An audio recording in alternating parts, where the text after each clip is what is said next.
Hello, I'm going to show you how you can make the most out of community feed post templates.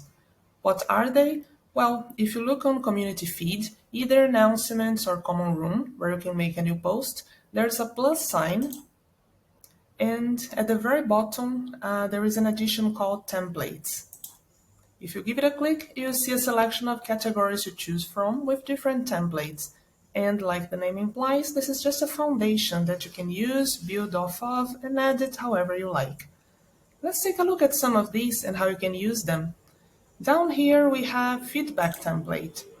This one is using feedback in terms of announcing that the learner's feedback is ready for them to take a look at, whether that's on an assignment or something that they might have submitted. If you'd like them to give you feedback instead, you can use one of the templates down below here. It's called a rose, bud, and thorn sort of template. So this is prompting these learners to contribute to something that is very positive that they've experienced in the course, something that they are looking forward to learning more about, and an area that they found challenging. If you prefer to rephrase this, you could do that as well. And you can get a sampling of what your learners are finding challenging at the end of that unit and what they feel that they have a good understanding of. Going into the next unit, you can use that to either review any challenge points that they may have had or for any areas that they do feel they have a good grasp on, enhancing their mastery with some extra resources. If I do want to add this template, I'll just click Add Post here at the bottom, and I can edit that however I like. I can rename this Challenge and Mastery.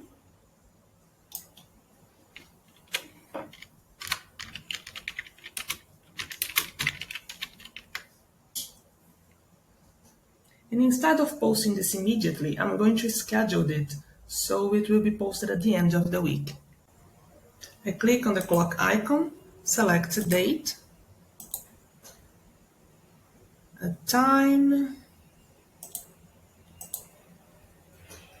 click schedule, and although I'll now still be able to see this post, I can be certain that nobody else will be seeing this on the feed, learners nor the other educators, until the date that is scheduled to be posted for, and until then I can go and change the time or edit or delete the post however I'd like.